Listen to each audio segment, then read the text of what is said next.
At the 3rd hour after dawn on the 3rd day, the descent party assembled in the cellar corridor. 8 Vane guards in muffled boots. Aldric in dark plate over a black gambeson. Seraphine in a slate blue riding gown without ornament. Cael in his father's spare belt and his own steel. Wren in a plain travel coat with a borrowed sword at her hip and her own knife already drawn.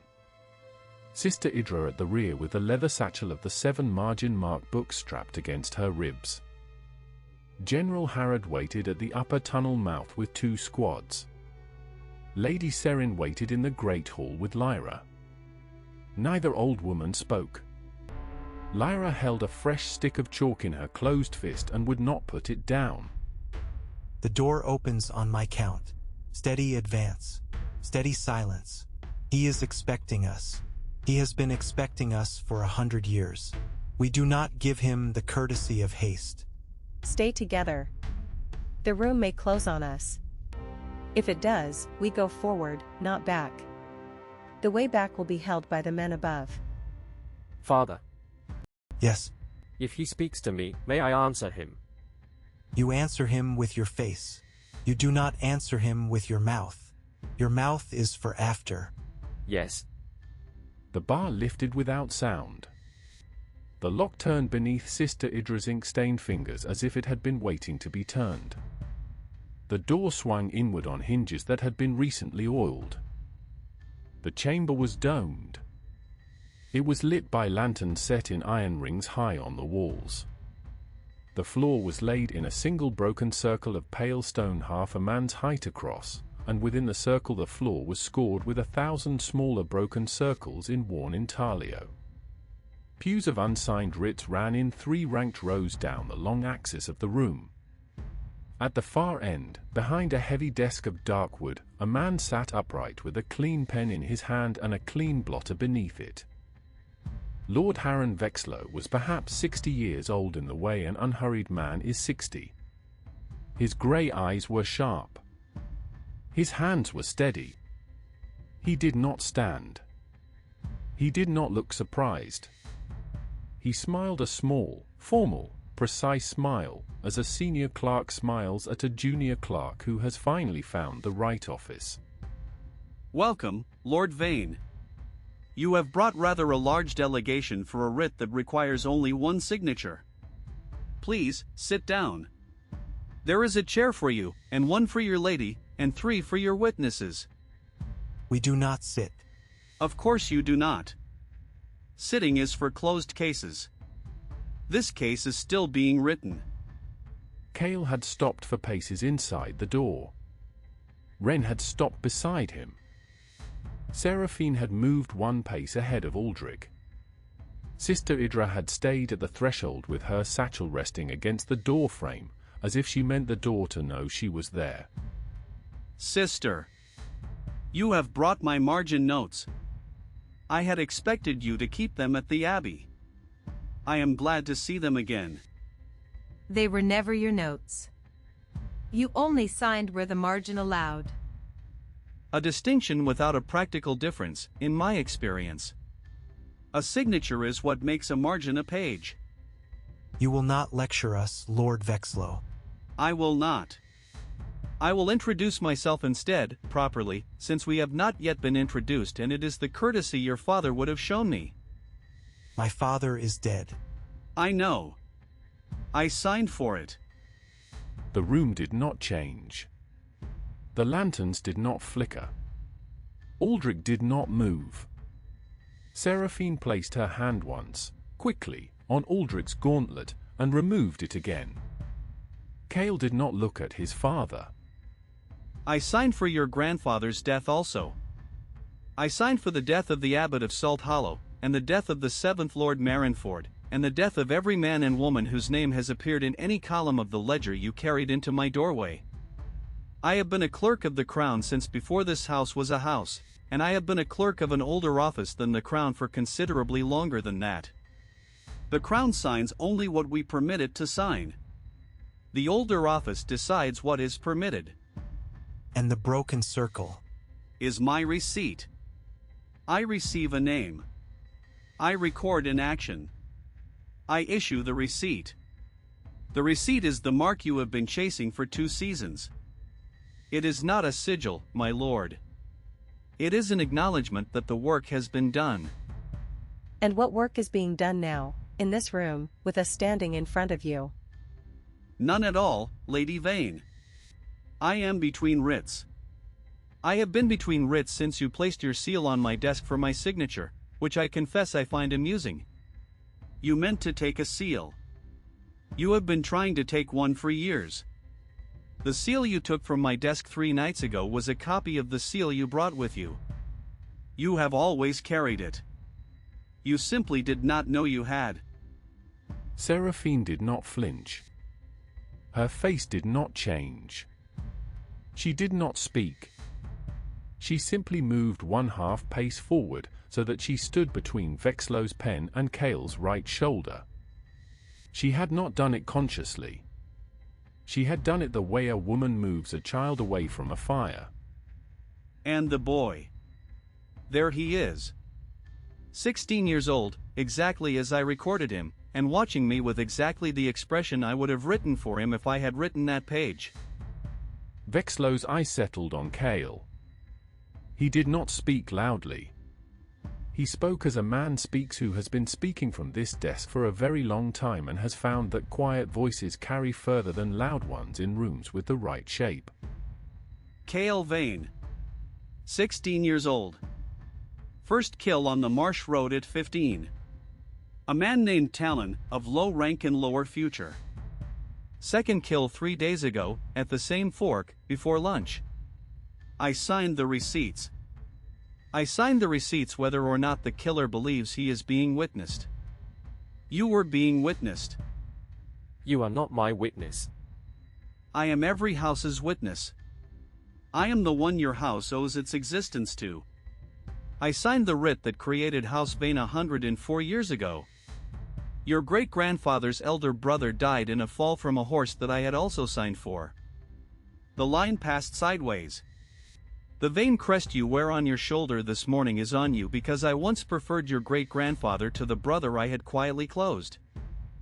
Aldric did not speak. Seraphine did not speak. Cael did not speak. Wren did not move.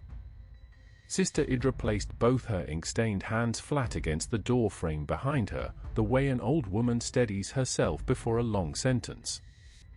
Vexlow continued without raising his voice. Your line has been mine since the day it began. I have permitted it to continue because permitting it cost the office nothing, and erasing it would have required a witness I did not yet have. I have you now. You are your own witness, Cael Vane. You stand in my office, in your father's keep, with a sword you have already used twice in your 16th year, and you are watching me explain that I made you. You will not be the last man in this room to say nothing. You are wrong about that, Lord Vexlow. About which part? About the room, about my son, about the part of this conversation that has not yet happened. Then you should have it happen, Lord Vane, before I begin a fresh page. Aldric did not draw his sword. He stepped 1/2 pace to the right, so that he stood between his son and the desk. He spoke without ceremony, the way he had spoken to his own father once on a battlefield where ceremony had been used up. You signed the line that made me. I will not unmake the line. The line is mine, and it is my son's, and it will outlive the pen you signed it with. The pen that wrote me will not be the pen that ends me. That work is finished today. You will not strike a man at his own desk, Lord Vane. No, my lord, I will not. Aldric did not turn his head. He spoke to Cael without turning, without moving, the way a man speaks to a son who has been waiting for instructions his whole life and has prepared for them in private. Cael, the pen does not strike a man at his own desk. The hand of the man he made does. Do not hesitate. Do not speak. Do not look at me afterwards. Do it now. I have signed for 19 houses to be born and 73 to be erased. The pen does not strike me, Cael Vane. It writes. Cael moved. He moved cleanly, without flourish, the way a young man moves when his father has been training him for 10 years and the form has finally become him. He covered the distance in 3 steps. He drew his sword in the 2nd step. He struck on the 3rd. The blade entered Vexlow above the collarbone and stopped at the desk. Vexlow's pen rolled across the blotter and dropped to the chamber floor without a sound. The chamber did not shift. The lanterns did not gutter. Vexlow's body sagged against the desk and stayed there. The unsigned writs did not move. The blood that fell from the desk's edge struck the unsigned writs without staining. The ink would not take what was already written. Cael did not pull the sword free. He did not look at his father. He did not look at Wren. He stood with his hands on the hilt and his shoulders square, and the breath went out of him slowly, and the chamber listened. It is done. It is done. It is begun. Sister Idra came forward then. She walked without hurry to the desk and placed her palm on the blotter. She closed Vexlow's eyes with the ink-stained side of her thumb. She lifted the desk seal, heavy, blackened, older than any seal of the realm Aldric had ever held, and placed it inside her satchel without ceremony. The receipt is yours now, my lady. I have waited 40 years to give it. I will not be doing it again. I will keep it as long as I am able. Keep it, but do not believe it ends with you. The page never ends with one hand. Hashtag the tunnel mouth. Above ground, at the same minute, the upper tunnel mouth shook once and split. A crowned strike force in dark cloaks and fresh boots drove down from the cellar stairs. The household had not been watching, the stairs that had been kept open by Vexlow's people for 90 years. 2 of Harrad's squads engaged at once. The corridor narrowed to 1 rank wide. Steel rang on stone, and there was no echo, because the chamber below had taken the echo for itself. First squad, on me. Second squad, hold the corridor. Third squad does not engage. Third squad runs to the descent door and seals it from inside. Run now, soldier. Do not look back. The 3rd squad ran. They reached the descent door 6 minutes after the engagement began. They sealed it with the heavy iron bar and would not open it again that day. Hold this corridor, my men. We are not a long fight. We are a closing door. That is all we need to be. Harrad fought beside his first squad for 9.5 minutes. He killed 3 men himself. He took 2 cuts on his sword arm and a deeper cut along his ribs that he did not feel until later. When he felt it, he did not look at it. He continued to give orders. His orders were short. Right. Down. Step. Right. Hold. At the 10-minute mark, the 2nd squad began to fall back into the staircase. Harrad ordered them up. He did not follow. He stepped forward into the gap they had left, alone, with his shield raised and his sword low, and he held the corridor's narrowest point with the simple physical fact of his own body. Up, lads. Up, all of you. The keep is yours now. Hold the great hall until my lord returns. The strike force did not break him in the next minute. They did not break him in the minute after. He held the corridor for a full quarter hour by himself. He was 63 years old, and he had been holding rooms exactly like this one for 40 years. He did not move from the line. He did not call out. Hold this line. We do not give ground here. At the 23rd minute he took a thrust through the gap in his pauldron that put him on one knee. He came up again.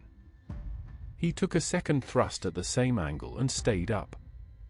He took a third thrust through the same wound and could not stay up after that. He went down on one knee and braced himself with his sword tip on the stone, and he gave one more order, the one he had been keeping back. My lord, go. The order was for Aldric, for floors below, who could not hear it. Aldric heard it anyway, the way men hear the orders their oldest comrade gives them, in their bones, in the room beneath their feet, in the silence that is left after a long shouting.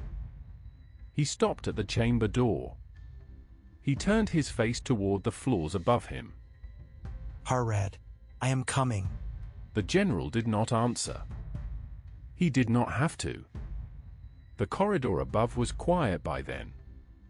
The tunnel mouth door fell shut under the weight of the bodies that had been holding it open.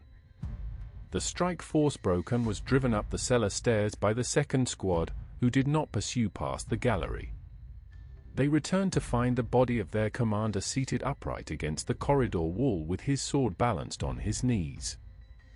They covered him with his own cloak. They did not speak. The descent party returned by the way they had come. They returned slowly, because the ledger and the seal and the body of Vexlow had to be carried, and because Sister Idra would not be hurried, and because Aldric would not pass through the upper corridors at any pace other than the pace of a man returning to a friend's body. They reached the great hall at the 3rd hour after noon. Harrad's body had been moved to the chapel. It had been laid on the long table where the family's dead were laid. Lyra stood beside it. She did not cry. She held her chalk in her closed fist and had not used it. He told me to stand here. He said stand here and do not move until your father comes. He did, child. He told you to stand here, and you stood. That is what was needed of you. Aldric came to the chapel last. He stood at the foot of the long table for a long time. Seraphine came in behind him and did not speak. Cael came in behind Seraphine. Wren came in last and stood at the doorway, because she had not yet earned the right to come closer. General, I will write your orders by morning. They will be the last orders I give as a private man. He did not say more. He turned and walked to his study. The household followed him, because the household had become, by then, a single moving thing, and the thing moved together because the alternative was to fall apart in a stone corridor that already had one body in it. Hash the cost. Cael washed his blade alone in the chapel that evening, after Harrad's body had been bound. He used a clean cloth and a small bowl of cold water. He took his time. He wiped the steel until it was steel again, and then he sat with the sword across his knees and did not move. Wren came in once, stood beside him in silence, and went out again. She did not speak. He did not speak. They had said what was needed in the chamber, and what was needed afterward had not yet been earned. Aldric wrote the orders that night at his desk, beneath the bleeding ledger and the heavy black seal that had ridden up from Vexlow's chamber in Sister Idra's satchel. He wrote in his own hand. He did not dictate. The letters went out to every named house in the realm, sealed in plain dark wax with the Vane crest pressed firmly enough to read at arm's length. The wording in every letter was the same. The Crown has signed for the deaths of houses that did not know they were being signed for. We have the proof. We have a clerk no longer at his desk. We have a coalition. The road is open. Stand or sit. Both are answers. Both will be remembered. Seraphine sealed the letters as they were finished. She did not read them. She had read them while they were being written, and she had nothing more to add. The wax was the wax of the house Aldric's grandfather had built. By dawn of the 4th day, 68 letters had left the gatehouse tray. The tray was not empty. It contained, instead, a single sealed packet from the capital, addressed to Lord Aldric Vane in the steady hand of a royal envoy. He has come fast. He has come during the night. He is at the gate now. He will be at the steps in 5 minutes. He is dressed as a man who has been ordered to be dressed. The royal envoy arrived at the great hall at first light. He wore the crown's pale grey livery with a fresh gold cord at the shoulder and a single silver pin at the collar. He bowed correctly. He did not smile. He was perhaps 40 years old, and he had not slept the night before, and he carried a single sealed parchment between two gloved hands. "By the king's hand, my lord. Read at your convenience. I am asked to remain until you have read." I will read now. The hall will witness. Aldric read the parchment standing beside the long table, with Seraphine at his right and Cael at his left, and Wren beside Cael and Lady Seren beside Seraphine and Sister Idra at the table's foot. The envoy stood between the doorway and the table. The household stood in 2 rows behind the family. Lyra sat on the bench under the window, watching. The king's hand acknowledges House Orel as a living house. The king's hand acknowledges that an office of the crown has been operating without writ. The king's hand offers the heir of Ironvane a marriage into a house of his choosing within the loyalist court, in compensation for service to the crown, on the condition that no further marriage be contracted with House Orel. The condition is signed in the king's own hand. "The king awaits your acceptance, my lord." The hall did not move.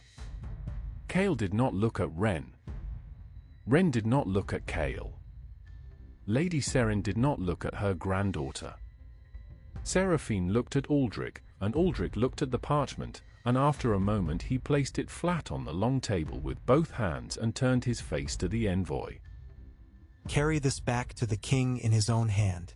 I refuse the condition. I do not refuse the acknowledgement of House Orel, and I do not refuse the king's offer of marriage as a matter of service. I refuse the condition that the marriage may not be with House Orel. The condition is the offer's purpose. The condition is therefore the refusal. The king's hand has made my answer for me. My lord, you understand what this means? I do. Repeat it for the witnesses present, so that no one in this hall will be able to claim later that they did not hear it spoken. House Vane is, from this hour, formally in question. Houses with binding obligation to the crown are released from any prior treaty with this house. Trade enters review. Tax enters review. The succession enters review.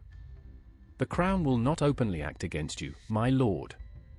But the crown's friends will not be required to refrain. I have heard you. The hall has heard you.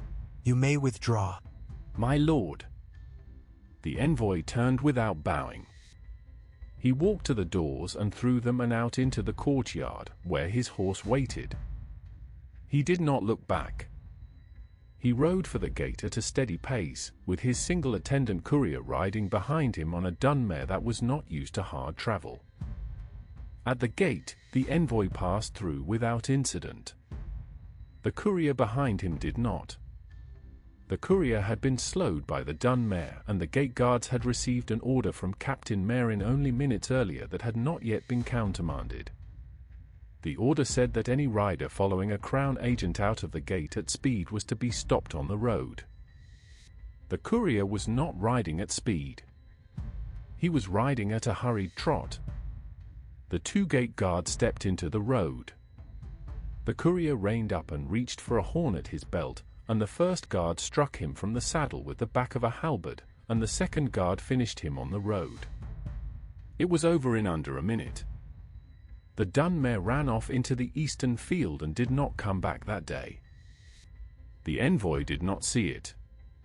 The envoy rode for the capital with his head straight and his eyes forward, and he carried the king's parchment back without knowing that the man who had ridden out behind him had not arrived. The crown would learn within the day. The crown could not pretend. The first publicly killed crown agent of the new war was on the road outside Ironvane gate before the 7th hour after dawn, and Aldric had already ordered the body prepared for return before it had gone cold. We do not hide him. We send him home with full courier protection and the Vane crest on the wrapping. The crown will know who killed him and that we returned him with honor. That is the difference between a war we are willing to be seen fighting and a war we have to lie about. The crown will not thank us. The crown will not have to. The realm will see. That afternoon, while the body was being prepared, Lyra came to her mother's study with her hands held forward, palms up as if she were carrying water. Her right palm was clean. Her left palm was not. It is here. I did not draw it. I woke up, and it was here. Seraphine took her daughter's hand in both of her own. The broken circle was drawn into the soft skin of Lyra's palm in pale grey lines, as if the chalk had been applied from inside the skin and pressed outward. There was no chalk on the bedclothes. There was no chalk on the floor. The chalk had stayed where it had been. Sister Idra, please come. Sister Idra read Lyra's palm the way she had read the 7 margin-marked books, slowly, one line at a time, with her ink-stained thumb resting in the center of the circle without breaking the line. After a long moment she set Lyra's hand down very gently. The receipt is in the child. The pen has moved. To whom? To whomever is now writing. The clerk is dead. The clerkship is not. Then we have not finished. You have finished a chapter, my lord. You have not finished the book. Lyra looked at her palm without crying. She did not seem afraid. She closed her fist over the mark, the way she had been closing it over chalk for 2 seasons. It is all right. The mark is mine now. He is not the only one writing it.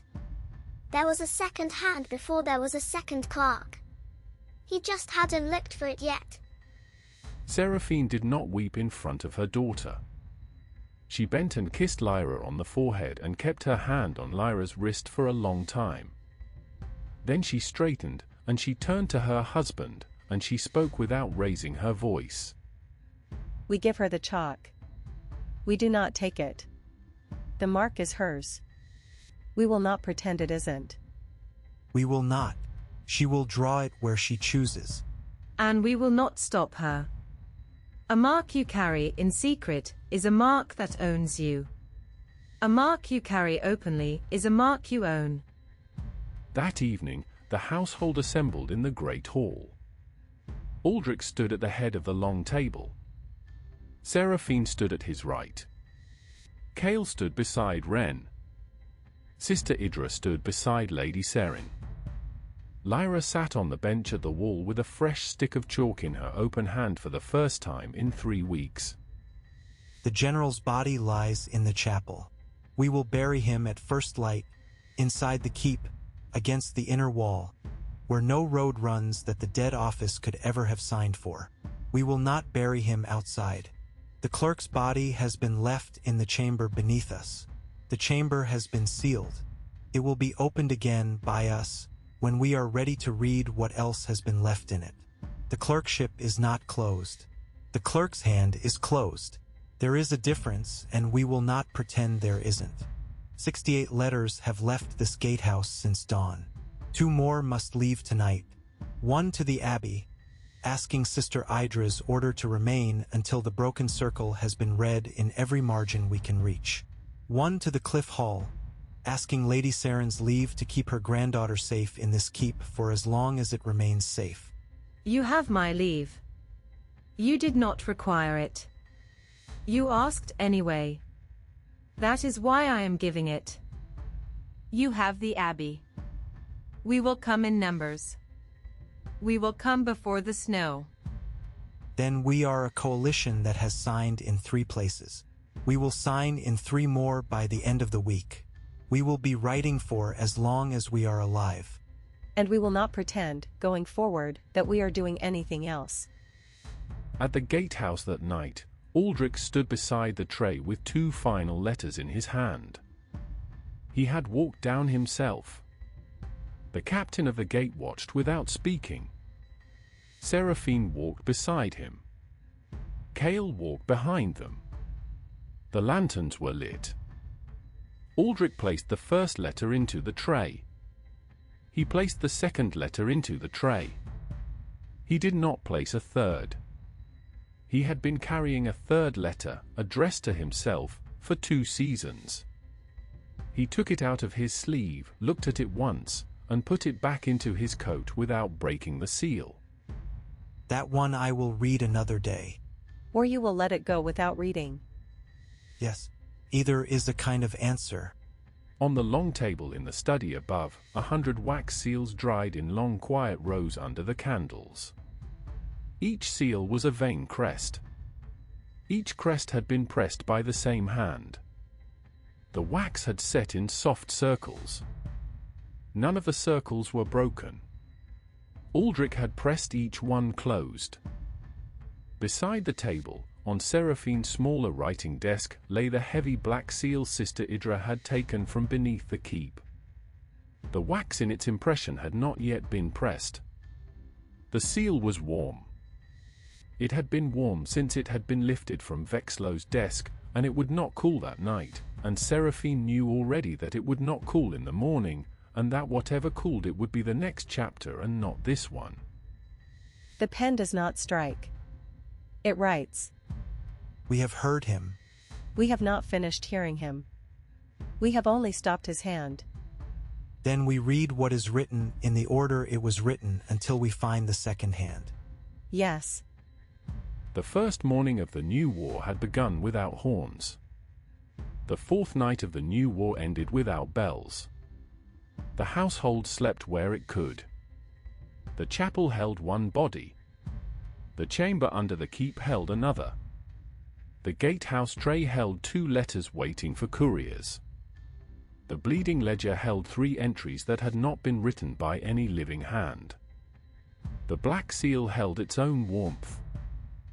And in a small room above the great hall, Lyra Vane lay in her bed with her left fist closed around a stick of chalk, and her right palm turned upward on the pillow, and the broken circle drawn into the soft skin glowing very faintly in the dark, not by candlelight, and not by lantern light, and not by any light the household had agreed to keep.